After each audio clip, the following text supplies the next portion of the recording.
آج کی بہت بڑی بریکنگ نیوز آپ کے سامنے میں رکھنے جا رہا ہوں، تو ویڈیو کو شروع سے لے کر اینڈ تک پورا دیکھیں۔ پاک چین جنگی جہازوں کی سکردو ایئر بیس اور لداخ پر پروازیں۔ بھارتی ایئر فورس ہائی الرٹ، چینی جہاز سکردو ایئر بیس پہنچ گئے۔ ویڈیو کی تفصیلات میں آگے بڑھنے سے پہلے آپ سے چھوٹی سی گزارش ہے کہ ہماری ویڈیو کو لائک کر دیں، چینل کو سبسکرائب کر کے بیل آئیکن پر ضرور کلک کر دیں۔ بہت بڑی بریکنگ نیوز آپ کے سامنے میں رکھنے جا رہا ہوں کہ پاکستان اور چینی جنگی جہازوں کی سکردو ایئر بیس اور لداخ پر پروازیں سامنے آ گئیں۔ بھارتی ایئر فورس ہائی الرٹ کر دی گئی، چینی جہاز سکردو ایئر بیس پر پہنچ چکے ہیں۔ بڑی خبر کے مطابق کہا جا رہا ہے کہ سکردو ایئر بیس پر چینی اور پاکستانی طیاروں کی گھن گرج نے مودی خوف سے بھارت کے فرار کے منصوبے بنانے لگا۔ دوستو، بھارتی media Zee T V, Times of India نے راہ پر بجلیاں گرا دیں۔ چینی طیارے، پاکستانی طیارے سکردو ایئر بیس پر جمع ہونا شروع ہو گئے۔ بھارت میں تباہی مچانے کے لیے تیار پاک فوج نے خطرناک فیصلہ کر لیا۔ مودی لداخ پہنچ گیا۔ بھارتی وزیر اعظم گڑ گڑا کر معافیاں مانگنے لگا۔ لداخ میں لائن آف ایکچوئل کنٹرول کے ساتھ چین اور بھارت کی سرحد کے درمیان بھارتی خفیہ ایجنسیوں نے حال ہی میں سکردو ایئر بیس پر چینی فضائیہ کی سرگرمیوں کو دیکھا ہے، اور کہا جا رہا ہے کہ زی نیوز کے مطابق سکردو میں 40 سے زیادہ چینی لڑاکا طیارے J-10 دیکھنے میں آئے ہیں۔ JF-17 تھنڈر بھی وہاں دیکھنے میں آیا ہے۔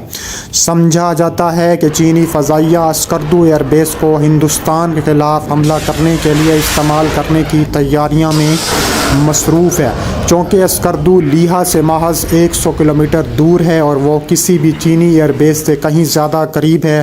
لہٰذا چین اس ایئر بیس کی صلاحیتوں کی جانچ پڑتال کر رہا ہے تاکہ اسے ہندوستان کے خلاف استعمال کیا جا سکے، جس پر اسے ڈبل محاذ پر حملے کا سامنا کرنا پڑ سکتا ہے۔ لداخ میں بھارت کے خلاف اپنے لڑاکا طیارے چلانے کے لیے چین کے پاس 3 ایئر بیس بشمول کاشغن، ہوتین، نگری، گورگنسا کے بارے میں معلوم ہوا ہے۔ تاہم ان تینوں ایئر بیسوں کے پاس ہندوستان کے خلاف کارروائی کرنے کی محدود صلاحیتیں موجود ہیں۔ کاشغر سے لیہہ کا فاصلہ 625 کلومیٹر، لیہہ سے خوتن 390 کلومیٹر، لیہہ سے گورگنسا 330 کلومیٹر اور تمام ایئر بیس 11,000 فٹ سے زیادہ کی بلندی پر تبت میں واقع ہیں۔ اتنی اونچائی سے ٹیک آف کرنے پر لڑاکا طیاروں کی ایندھن اور لے جانے والے دونوں ہتھیاروں کو کم رکھنا پڑتا ہے، جس سے ان کی طاقت اور حدود کو بھی کم کیا جاتا ہے۔ زی نیوز کے مطابق ریڈار سے اتنی لمبی دوری کی پرواز میں پھنس جانے کا امکان بھی بڑھ جاتا ہے۔ چینی فضائیہ کے لیے سکردو سے لد اور کشمیر دونوں جو لیہہ سے 100 کلومیٹر دور ہے، جبکہ کارگل تقریباً 75 کلومیٹر کے فاصلے پر واقع بھارتی اڈوں پر حملہ کرنا آسان ہو چکا ہے۔ اس ایئر بیس پر 2 رن وے ہیں، ان میں سے ایک 2.5 کلومیٹر لمبی، دوسرا 3.5 کلومیٹر لمبا ہے۔ چینی لڑاکا طیارے آسانی سے آگے بڑھ سکتے ہیں اور سکردو واپس جا سکتے ہیں۔ پاکستان اور چین مل کر اب انڈیا پر چڑھائی کریں گے۔ پاکستان فضائیہ اور چینی فضائیہ تیار ہو گئی۔ رات گئے طیارے چینی ایئر بیس پر کھڑے رہے، بھارت میں گھس کر وار کرنے کو تیار ہیں۔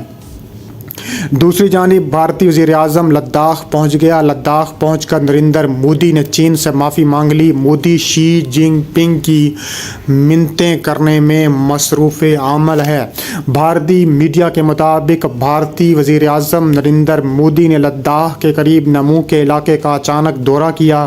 اس دورے کا مقصد بھارتی فوج کے جوانوں سے ملاقات اور ان کی حوصلہ افزائی کرنا تھا۔ بتایا گیا ہے کہ نریندر مودی کے ہمراہ chief of defence staff general شامل تھے، تاہم اس حوالے سے مزید تفصیلات بتائی نہیں گئیں۔ بس اتنا بتایا گیا کہ نریندر مودی نے نمو کے علاقے میں بھارتی فوج کے جوانوں سے خطاب کیا، جس کے بعد وہ وہاں سے واپس چلے گئے۔ شکست کے بعد بھارت کی جانب سے یہ بھی کوشش کی جا رہی ہے کہ کسی طرح اپنے شہریوں کا دھیان لداخ سے ہٹا کر پاکستان کی طرف کر دے۔ لداخ کے محاذ پر چین سے شکست کھانے اور اسٹاک ایکسچینج پر دہشت گرد حملے کے بعد بھارت کا واویلا عروج پر پہنچ چکا ہے۔